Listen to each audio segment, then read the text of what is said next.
সোনারামপুরের মাটি জাতীয়তাবাদী ছাত্র দল সোনারামপুর ইউনিয়নের সহসভাপতি ছাত্র নেতা নয়ন মিয়ার রক্তে রঞ্জিত। তিনি তার কবরে শুয়ে আছেন। আমরা তার দোয়া করে এসেছি, শ্রদ্ধা জানিয়ে এসেছি। এই সোনারামপুরের সন্তান তুহিন ঢাকায় জুলাই আগস্টের অভ্যুত্থানে নিহত হয়েছেন, তার লাশটা পর্যন্ত আনতে দেওয়া হয় না। এগুলো আমাদের মনে রাখা দরকার।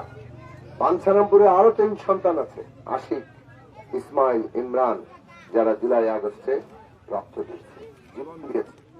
এই শাহাদাতের আমাদের আবু সাইদ, মুগ্ধ, ইয়াগুব, জুলফিকার তরুণ যারা রক্ত দিয়েছে, সেই মিছিলে এরাও যুক্ত আছে।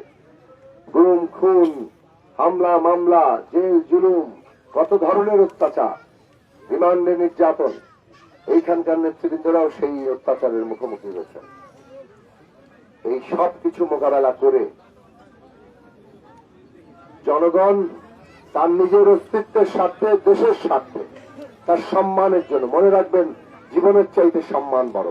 যখন সমষ্টিগত ভাবে একটা জনগোষ্ঠীর সম্মান কিছু আঘাত করে, যেমন রাজাকারের নাতিপুতি বলেছিল আমাদের তরুণদেরকে, আমাদের তরুণরা তার প্রতিবাদ করে ঝাঁপিয়ে পড়েছিল বুকের রক্ত দিয়ে। তো সম্মান যখন আক্রান্ত হয়, মানুষ জীবন দিতে কুণ্ঠাবোধ করে না। 1971 সালে লক্ষ লক্ষ মানুষ জীবন দিয়ে এই রাষ্ট্র পত্তন করেছে, এই দেশ তৈরি করেছে। বাঞ্ছারামপুরে আমরা এই যুগপৎ জোটের প্রার্থী। মাতলা মার্কা এখানে যুগপৎ জোটের মার্কা, গণসংহতির মার্কা। কিন্তু এই যে মাতলা বিএনপি চেয়ারম্যান যারা তারেক রহমান সাহেব বাঞ্ছারামপুরের জন্য বলে দিয়েছেন মাতলাই ধানের শীষ। কাজেই বিএনপি এবং গণসংহতি যৌথভাবে যুগপৎ ভাবে যে আন্দোলন করছি, যে নির্বাচন মোকাবেলা করছি, 12 তারিখে আপনারা যদি মাতলাকে বিজয়ী করেন, তাহলে আমরা আশা রাখতে পারি যে বাংলাদেশে বিএনপির নেতৃত্বে এই যুগপৎ জোটের সরকার গঠিত হবে।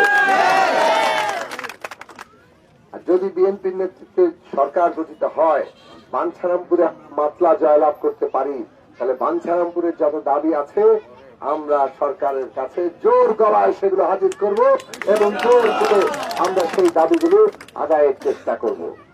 মাতলা মার্কা বিজয়ী হয়, এই কাজগুলো আমরা অনেক জোরের সাথে করতে পারবো। কাজে আপনাদের এখন দায়িত্ব কি? মাতলাকে বিপুল বিজয়ী করা। এই মাতলা মার্কার নির্বাচন আপনার আমার নির্বাচন নাই, এটা আপনাদের প্রত্যেকের নির্বাচন। যদি সেটাই মনে করেন, আগামীকাল থেকে যে কয়টা দিন সময় আছে, ঘরে ঘরে ঘরে ঘরে এই মাতলা মার্কাটা চিনিয়ে দিবেন, মানুষকে ভোট দানে উৎসাহিত করবেন। আমরা বিশ্বাস রাখি বাংলাদেশে এইবারে বাঞ্ছারামপুরে যত বেশি সংখ্যক মানুষ ভোট কেন্দ্রে যাবেন, মাতলার বিজয় নিশ্চিত হবে। কাজেই ভোট কেন্দ্রে সবাইকে যাতে উৎসাহিত করবেন, ভোটের কেন্দ্রে যাতে কোনো বিশৃঙ্খলা তৈরি না হয় তার জন্য সতর্ক থাকবেন এবং ভোট প্রদান শেষে গণনা করে ফলাফল নিয়ে তারপর বাড়ি ফিরবেন।